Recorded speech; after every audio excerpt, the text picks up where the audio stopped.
Hello students and welcome to Saurabh classes. My name is Ashmita और आज की क्लास में हम लोग इस टॉपिक को लेके बात करेंगे कि CSIR का जो नेट एग्जामिनेशन है, एक बार में अगर आप इसको पार नहीं कर पाते हैं तो आपको फिर से कैसे इफेक्टिवली प्रिपेयर करना है दूसरे बार के लिए।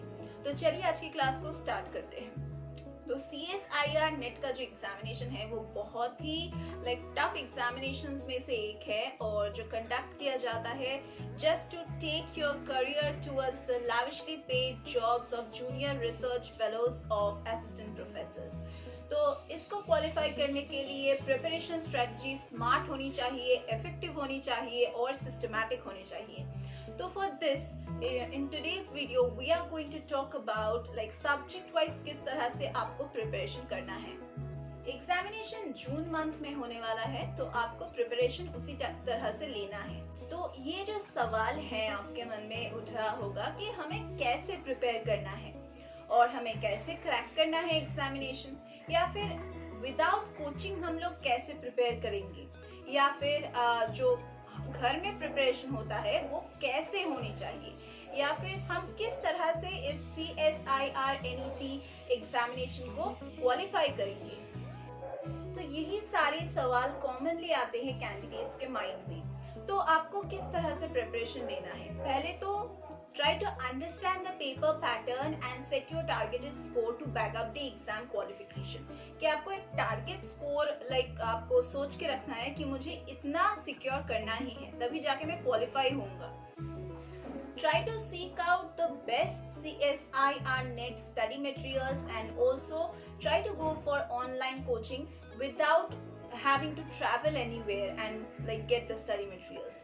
So अगर आप ऑनलाइन कोचिंग में अगर आप भर्ती होना चाहते हैं तो सौरभ सर क्लासेस में हम इस एग्जामिनेशन से रिलेटेड पढ़ाई करवा रहे हैं। यहाँ पे आप लोगों को लाइव क्लासेस मिलेगा, लाइव सेशंस है, डाउट क्लियरिंग सेशंस है, प्रॉब्लम ओरिएंटेड सेशंस है, प्लस हम लोग स्टडी मटेरियल्स आपके डोर स्टेप तक प्रोवाइड करेंगे। और हमारे यहाँ पे वर्कशीट्स रहेगा after each session and also there would be mock test facilities जो ऑटोमेटेड होगा। गूगल फॉर्म्स में जाके आपको फिलअप करना है, एग्जाम देना है और वो अपने आप सबमिट हो जाएगा क्योंकि वो ऑटोमेटेड होगा।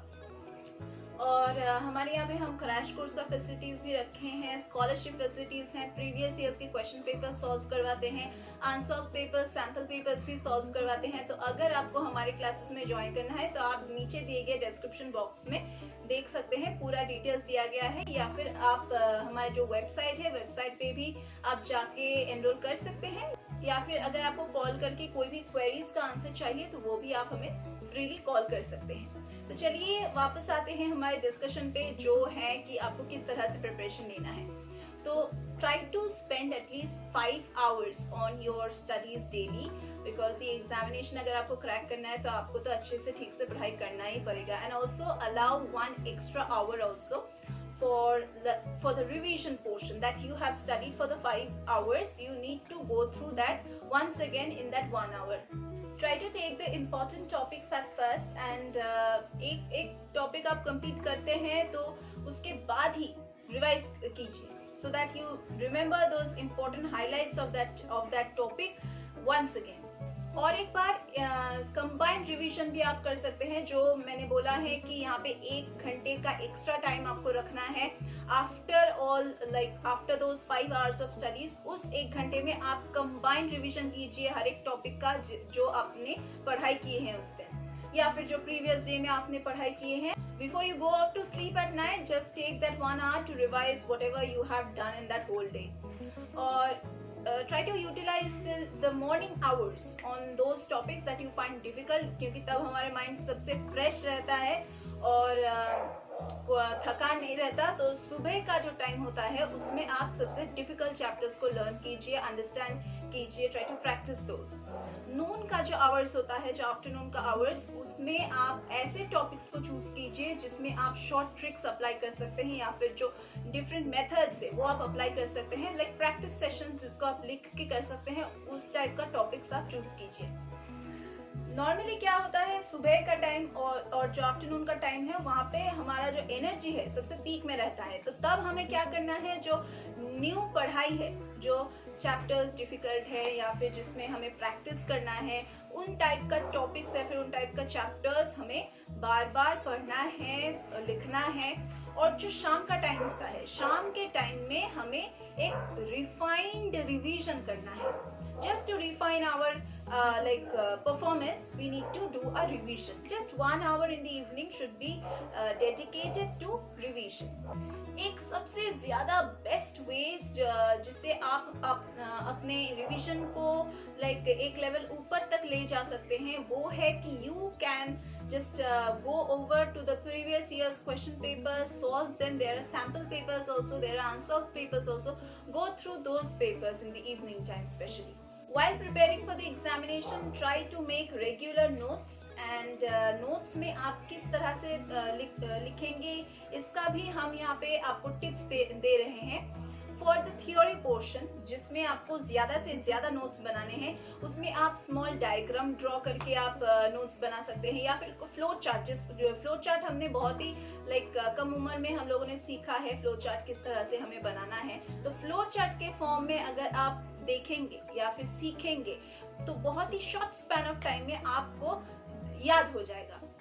और एक बात जो बहुत ही जरूरी है वो है कि always remember that you should be making short notes only after you have completed और you have known everything about the topic.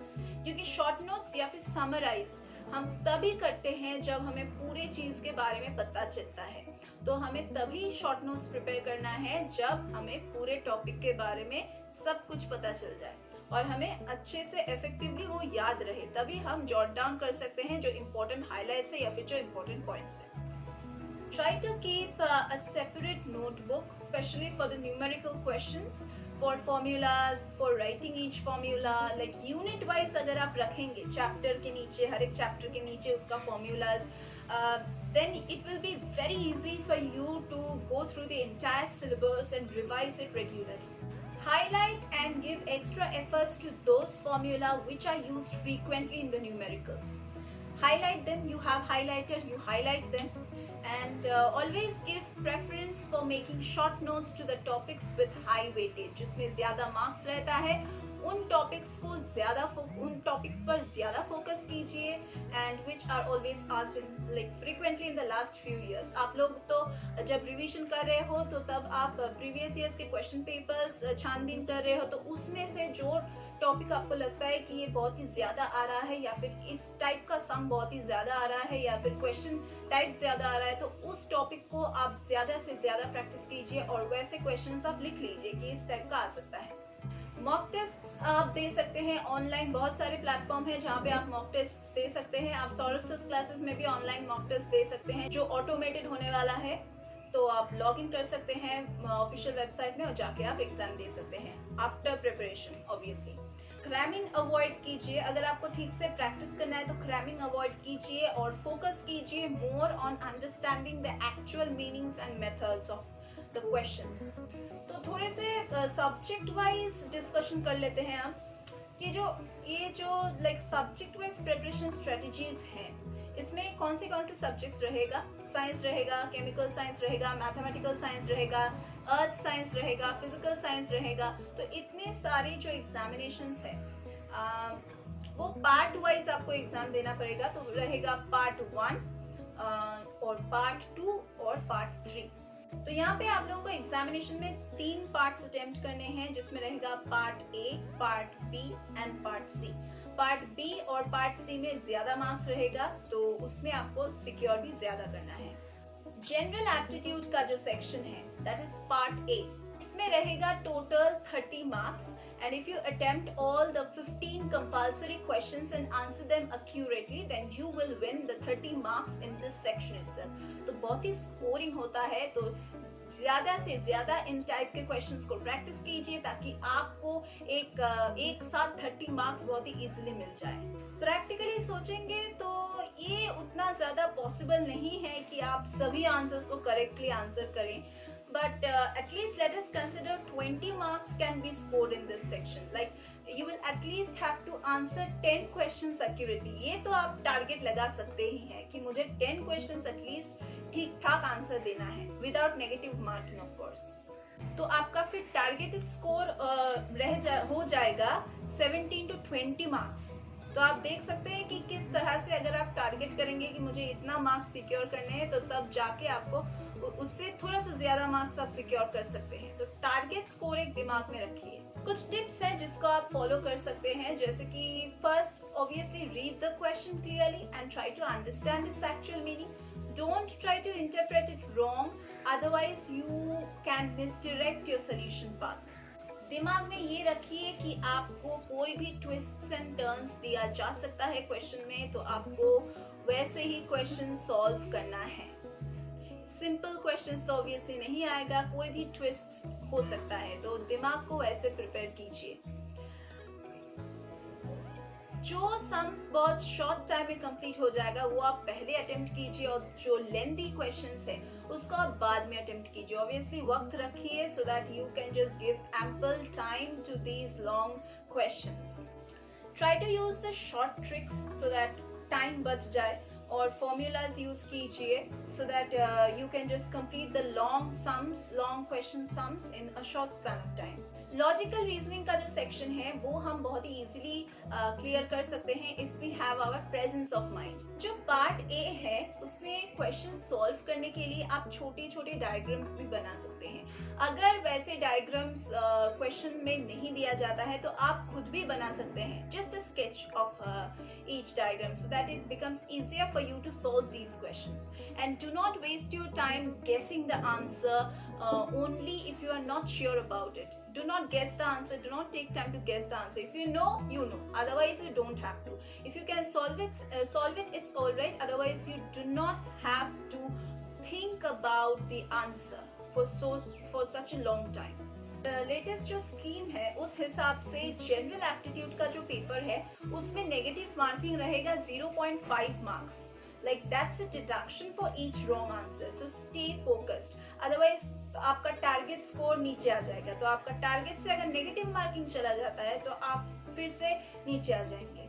Ultimately क्या क्या इंपॉर्टेंट टॉपिक्स हैं जनरल एप्टीट्यूड के सेक्शन में, जो पार्ट ए है उसमें पहले रहता है न्यूमेरिकल एबिलिटी, जहाँ पे रहेगा 10 to 15 मार्क्स, और logical reasoning and mental ability जिसमें रहेगा 15 to 18 मार्क्स। सो ये दो सेक्शंस रहेगा।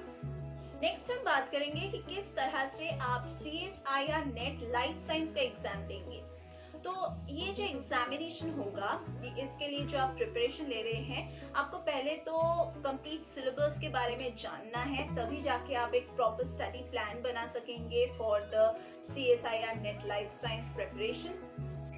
For CSIR Net Life Science, you can earn 70 marks in Part B and 100 marks in Part C.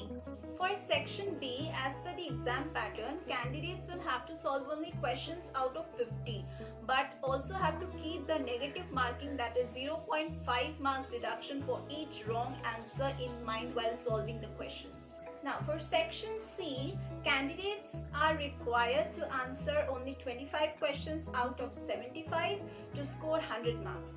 अगर आप 25 questions at least ठीक से आंसर करते हैं तो आपको 100 marks मिल जाएगा। But you have to keep in mind 4 marks is awarded for each correct answer। तो आप अच्छे से आंसर दीजिए so that you can secure these 100 marks properly। Now while attempting Section C, आप लोगों को ध्यान में रखना है कि यहाँ पे नेगेटिव मार्किंग है, एंड नेगेटिव मार्किंग कितना है 1.0 marks for each wrong answer. So अगर आप श्योर नहीं है तो आप आंसर मत कीजिए। नॉर्मली जो इम्पोर्टेंट टॉपिक्स रहता है from this CSIR net life science exam, वो रहता है from physics, chemistry, biological sciences. तो आप लोगों को उसी तरह से प्रिपरेशन लेना है। Candidates belonging to bio background face difficulties in solving the other sections apart from biological science, so they should attempt most of the questions from biological sciences and after that they can attempt the other questions। पहले आप biology का questions attempt कीजिए अगर आपका background biology है, और उसके बाद आप जो दूसरे सेक्शन है उसमें जाइए। नेक्स्ट हम लोग डिस्कस करेंगे कि किस तरह से आपको लाइफ साइंस का प्रिपरेशन लेना है। प्रिपरेशन टिप्स के बारे में कुछ डिस्कशन करेंगे। Learning topics with visual like presentation as well as imagination will increase your memory power. So try to visualize the things in your imagination while you are reading them, or try to make diagrams, and then also you will be able to like memorize them quite easily. Now, what are the important topics for CSIR Net Life Science? पहले है methods in biology, जहाँ पे आप लोगों को 25 to 40 marks दिया जाएगा। दूसरा है फंडामेंटल प्रोसेस, जहाँ पे आप लोगों को 40 to 50 मार्क्स दिया जाएगा and most questions will be asked in part C. इसमें रहेगा मेथड्स ऑफ बायोलॉजी, जहाँ पे आप लोगों को 25 to 40 मार्क्स मिलेगा। दूसरा है फंडामेंटल प्रोसेस, जहाँ पे आप लोगों को 40 to 50 मार्क्स मिलेगा and most of the questions will be asked in part C. And तीसरा रहेगा एवोल्यूशन एंड बिहेवियर, जहाँ पे आप लोगों को 20 to 30 मार्क्स मिलेगा and mostly will be asked from part C. And चौथा रहेगा डेवलपमेंटल बायोलॉजी, जहाँ पे आप लोगों को 15 to 35 मार्क्स मिलेगा। सो ऑल टोटल 4 सेक्शंस रहेगा। नेक्स्ट हम लोग डिस्कस करेंगे कि केमिकल साइंस का जो एग्जाम है CSIR नेट केमिकल साइंस, उसको हमें किस तरह से प्रिपेयर करना है। तो this section can like benefit you with a total of 70 marks. 70 marks कहाँ पे रहेगा? पार्ट बी में रहेगा, और 100 मार्क्स भी आप सिक्योर कर सकते हैं पार्ट सी में। तो which means you will have to solve any 35 plus 25 questions out of 40 plus 60 questions. तो 40 में से आप 35 questions attempt कीजिए और 60 में से आप 25 questions attempt कीजिए, so that you can gain this score. Now part B जो है केमिकल साइंस के जो पेपर है, उसमें part B will consist of questions from chemistry of 10+2 level. तो बहुत ही वो इजी स्टैंडर्ड होगा क्वेश्चन का। So candidates will have to make clear that they have all the basic concepts clear in their mind, so that they can score more in the exam. Part 3 में रहेगा questions from the graduation and PG level. So try to think twice before answering them, क्योंकि यहाँ पे negative marking रहेगा of 0.5 marks of course, and that's for each wrong answer. And in each of the sections, like in section A also there would be the same negative marking, in section B also there would be the same negative marking, whereas in section C there will be 1 mark full negative for each wrong answer. So section A या section B से भी खतरनाक है section C. Now what are the important topics for chemical science? पहले है organometallic compounds, फिर है coordination chemistry, main group, फिर reagents, and all these topics which I have just mentioned will have 12 to 15 marks in weightage. दूसरा है named reactions, जहाँ पे आप लोगों को 35 to 50 marks मिलेगा। तीसरा है रिएक्शन मैकेनिज्म, जहां पे आप लोगों को 15 to 20 मार्क्स दिया जाएगा। चौथा है स्पेक्ट्रोस्कोपी, जहां पे आप लोगों को 10 to 15 मार्क्स दिया जाएगा। पांचवा है थर्मोडायनेमिक्स, जहां पे आप लोगों को 12 to 20 मार्क्स दिया जाएगा। और सिक्स्थ है क्वांटम केमिस्ट्री, जहां पे आप लोगों को 25 to 35 मार्क्स दिया जाएगा। नेक्स्ट हम लोग डिस्कस करेंगे कि किस तरह से आपको CSIR नेट मैथमेटिक्स का एग्जामिनेशन प्रिपरेशन करना है। ये जो मैथमेटिकल साइंस है, you can score maximum 75 marks from part B, जहाँ पे आप लोगों को 20 क्वेश्चंस अटेम्प्ट करने हैं, एंड मैक्सिमम 95 मार्क्स आप सिक्योर कर सकते हैं फ्रॉम पार्ट सी, जहाँ पे आपको 20 क्वेश्चंस अटेम्प्ट करने हैं। लेटेस्ट सिलेबस के अनुसार पार्ट सी में आप लोगों को लाइक 4 यूनिट्स दिया जाएगा, एंड जो 4th यूनिट है वो बेसिकली स्टैटिस्टिक्स पे होगा। So the first 3 units will be from mathematics, and these first 3 units will have a total of 42 questions in the examination, and you will have to attempt out of 42 20 questions only. So अगर आप practically देखेंगे तो 2 unit अगर आप ठीक से answer कर सकते हैं तब जाके वो बहुत ही सफिशिएंट होने वाला है कैंडिडेट्स के लिए, if they really prepare for those 2 units excellently. But in case अगर आपके पास इनफ टाइम है to prepare for the 3rd unit, then you can definitely attempt the questions from the 3rd unit also. Now for preparing for the CSIR NET Mathematical Sciences examination, candidates should definitely solve the previous year's question papers, क्योंकि तभी जाके आपको question format के बारे में पता चलेगा, plus किस टाइप का क्वेश्चन, किस तरह का क्वेश्चन आता है तब वो भी आप लोगों को उसी पैटर्न से फॉलो करेंगे, तभी जाके आप लोगों को पता लगेगा। एंड तभी जाके आपको खुद का एक्यूरेसी प्लस जो स्पीड है, टाइम ड्यूरेशन के अंदर आप खत्म कर पा रहे हैं कि नहीं, वो भी पता चलेगा। अगर आप प्रैक्टिस नहीं करेंगे प्रीवियस ईयर्स क्वेश्चन पेपर या फिर मॉक टेस्ट नहीं देंगे तो आपको खुद का पोजीशन क्या है कैसे पता चलेगा।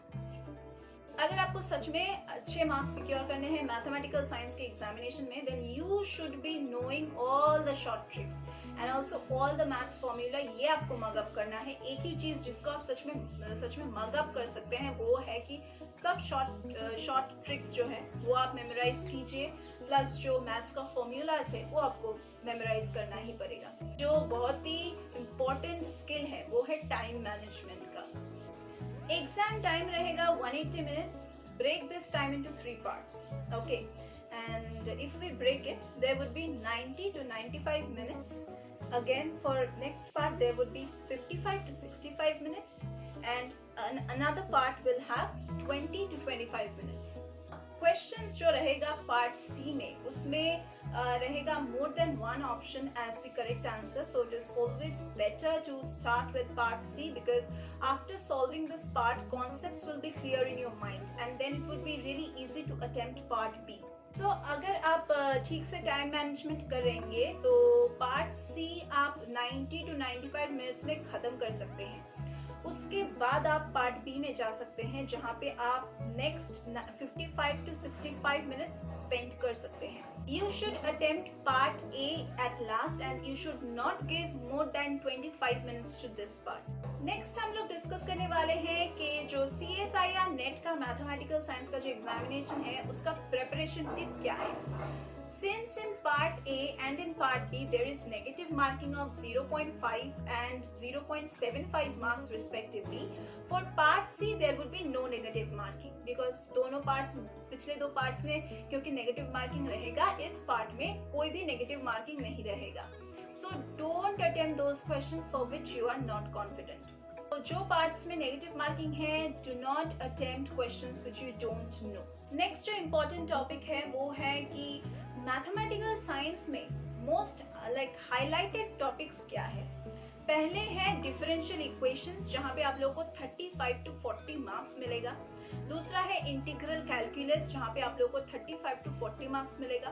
तीसरा है कैलकुलस ऑफ वेरिएशन जहां पे आप लोगों को 19 to 25 मार्क्स मिलेगा। नेक्स्ट हम लोग डिस्कस करेंगे कि किस तरह से आपको फिजिक्स के लिए प्रिपेयर करना है, that is for CSIR NET physics examination. Now as per the CSIR NET physical sciences examination जो कैंडिडेट है वो मैक्सिमम 70 मार्क्स सिक्योर कर सकते हैं पार्ट बी में और 100 मार्क्स सिक्योर कर सकते हैं पार्ट सी में। तो in this CSIR NET physics section part B, पहले हम पार्ट बी के बारे में डिस्कस कर लेते हैं। You only need to focus on the basic concepts of physics. जैसे कि जो टॉपिक्स आपने क्लास 10+2 में लेवल में आपने पढ़ाई किए हैं, उन टॉपिक्स पे अगर आप फोकस करेंगे तो पार्ट बी अच्छे से आप लोग आंसर कर पाएंगे। And this part can be very scoring if candidates prepare well for this section. Next आता है पार्ट सी। पार्ट बी के बारे में हम लोगों ने डिस्कस कर लिए हैं, पार्ट सी पे आते हैं। Candidates can study the physical science problems at a higher level for answering part C. तो आप ग्रेजुएशन टाइम का जो प्रॉब्लम्स हैं आप वैसे बुक्स खरीदिए और प्रैक्टिस कीजिए। And for preparing in the right direction the candidates should first take the important topics and then they can cover the remaining topics which have less weightage in marks. Wrong answer के बारे में बात करते हैं। Part A में negative marking रहेगा for every wrong answer 0.5 marks. Part B में negative marking रहेगा हर एक रॉन्ग आंसर के लिए 0.875 मार्क्स। एंड पार्ट सी में नेगेटिव मार्किंग रहेगा for every wrong answer is 1.25 marks. So ध्यान से आप आंसर कीजिए क्योंकि अगर नेगेटिव मार्किंग लग जाता है तो आपका स्कोर ऐसे ही कम हो जाता है। तो इम्पोर्टेंट टॉपिक्स क्या है आखिर CSIR नेट फिजिकल साइंसेस का जो एग्जामिनेशन है उसके लिए। पहला है क्वांटम मैकेनिक्स, जहाँ पे आप लोगों को 35 to 50 मार्क्स मिलेगा। दूसरा है EMFT, मैथमेटिकल फिजिक्स, फिर classical mechanics. All these have equal weightage in terms of marks, that is 25 to 40 marks is there. Next हम लोग डिस्कशन करेंगे कि आपको थ्योरम्स, डिराइवेशंस किस तरह से प्रिपेयर करना है इस एग्जाम के लिए। तो in CSIR NET Physical Sciences, learning and practicing theorems and derivations would be amongst the toughest parts. So many students struggle to learn it. So to help you out, we are going to discuss certain tips now. Theorem को हम divide कर सकते हैं दो भाग में। एक भाग रहेगा स्टेटमेंट और दूसरा भाग रहेगा उसका result. So you need to understand in that way and learn them both. So try to solve and remember some of the problems where a particular theorem is applied, which will give you more clarity over understanding it. एक derivation को अच्छी तरह से mind में रखने के लिए आपको पहले क्या करना है? आपको पहले कंडीशंस को अच्छी तरह से जानना है, with a particular formula, of course, with a particular formula is derived, you can use that formula, और उसको आपको कंडीशंस को आपको दिमाग में रखना है, and using them try to understand its derivation and then try to derive the formula all by yourself. अगर आप किसी भी डिराइवेशन को मल्टीपल टाइम्स प्रैक्टिस करेंगे तो ऐसे ही आपको लर्न हो जाएगा। तो understanding of derivation is very much required for conceptual clarity also. Next हम लोग डिस्कशन करेंगे कि किस तरह से आपको न्यूमेरिकल प्रॉब्लम सॉल्व करना है। Like we are going to discuss the tips to solve and also the short tricks. Now, to solve the numerical problems, understanding the question clearly is very important. And a well-defined problem is half solved already, so it is necessary to clear about what is given in the problem and what is asked. So आपको ध्यान से पढ़ना है, तभी जाके आपको half the way आप already sum को आप solve कर चुके होंगे। के बाद जो sum है उसको पढ़ने के बाद try to look for the formula which can be used to find out the parameter which is required to be calculated. Such an approach will not only be helpful in remembering all the formulas but will also help in approaching a numerical problem in the most correct manner. जहाँ तक problem को समझने की बात है, अगर आप हर रोज practice करेंगे तो वैसे ही आप लोगों को समझ में आ जाएगा। तो practice is required a lot. पहले तो आपको जब आप प्रैक्टिस कर रहे हैं घर पे, तो तब आपको वो चैप्टर्स या फिर वो फॉर्मूला सॉल्व करने हैं जो ऑलरेडी आपने प्रैक्टिस किए हैं या फिर जो ऑलरेडी सॉल्व दिया गया है पेपर्स में। आप वैसे टाइप का सम्स पहले प्रैक्टिस कीजिए ताकि जब आपको प्रॉब्लम होता है तो आप सोल्यूशन भी एक बार देख सकते हैं। उसके बाद जब तक आप सॉल्व प्रॉब्लम्स को ठीक से नहीं कर पाएंगे तो अनसॉल्व कैसे कर पाएंगे? तो सॉल्व प्रॉब्लम्स पहले आप कीजिए, प्रैक्टिस कीजिए, उसके बाद जो अनसॉल्व पेपर्स है उस पे जाइए। CSIR का जो एग्जामिनेशन है, पार्ट सी में जो स्पेशल सम्स होते हैं उसमें शॉर्ट ट्रिक्स काफी बार नहीं जाता है, तो try not to go through short tricks in particularly in this section, that is in part C of this exam. Next हम लोग बात करेंगे कैसे आप लोग प्रिपेयर कर सकते हैं या फिर CSIR नेट का जो अर्थ साइंस है उसका प्रिपरेशन स्ट्रेटेजी क्या है। Now, for candidates to prepare well for the earth sciences examination, they need to first cover up the complete syllabus of part B section, and then they can take up the part C section. Now, as per the important topics, the part B section is very scoring. और अगर candidates prepare करते हैं ठीक direction में for this section and with a systematic approach, then they will definitely score well in the examination. Important topics क्या है अर्थ sciences के लिए? पहला है जियोमॉर्फोलॉजी, जहाँ पे आप लोगों को 15 to 20 मार्क्स दिया जाएगा। दूसरा है ओशनोग्राफी, जहाँ पे आप लोगों को 60 to 65 मार्क्स दिया जाएगा। तीसरा जो है वो है जियोफिजिक्स, जहाँ पे आप लोगों को 50 to 55 मार्क्स दिया जाएगा। चौथा है मेट्रोलॉजी, जहाँ पे आप लोगों को 40 to 45 मार्क्स दिया जाएगा। Last but not the least, जो चीज़ें हमें याद रखना है वो है apart from all the syllabus and all, avoid getting pressurised. अगर आप ज़्यादा प्रेशर लेंगे और लास्ट मिनट में अगर आप छोड़ देंगे अपना सब preparation, then obviously you won't be able to cope up with anything. So start as early as possible. चाहे तो आप बहुत पहले से स्टार्ट कीजिए, जल्दी ख़त्म कर लीजिए, उसके बाद से रिवाइज कीजिए, लेकिन लास्ट मिनट तक कुछ मत रखिए। दूसरा है रिवाइज योर नोट्स। रिवाइज कीजिए नोट्स, जब आप बना रहे हो, रनिंग नोट्स बना रहे हो, डायग्राम्स बना रहे हो, वो आप ज़्यादा से ज़्यादा फोकस कीजिए। ठीक से खाना खाइए, ज़्यादा जंक फूड या फिर ज़्यादा ऑयली फूड या फिर too sugary foods, do not try to take all those things because उससे लेजीनेस आ जाता है और आप ठीक से फोकस नहीं कर पाते हैं। और try not to stay awake at night if you do not like want to study, and do not try to waste your entire night on mobile phones and smartphones and laptops and movies. Try to go to bed early and obviously do those things which works for your exam preparation, क्योंकि individually preparation बहुत ही अलग होता है हर एक candidate के लिए, तो do what works for you. So that was the entire discussion for today's class. अगर आपको हमारे क्लासेस में ज्वाइन करना है और लाइव क्लासेस, रेगुलर लेक्चर्स या फिर रिकॉर्डेड लेक्चर्स का पोर्टल एक्सेस लेना है 24/7 जो अवेलेबल रहेगा कैंडिडेट्स के लिए, और अगर आपको स्कॉलरशिप, मॉक टेस्ट, इन सभी फैसिलिटीज़ का लाभ उठाना है, देन आप हमारे क्लासेस में ज्वाइन कर सकते हैं, जिसका वेबसाइट लिंक और फ़ोन नंबर सभी हमारे डिस्क्रिप्शन बॉक्स में दिया गया है. Do call us, do enroll yourself and become a part of our classes so that we can just help you out with your doubts and also make you prepare well for the examination. So यही था आज की class के लिए. हम लोग फिर से मीट करेंगे हमारे अगले क्लासेस में.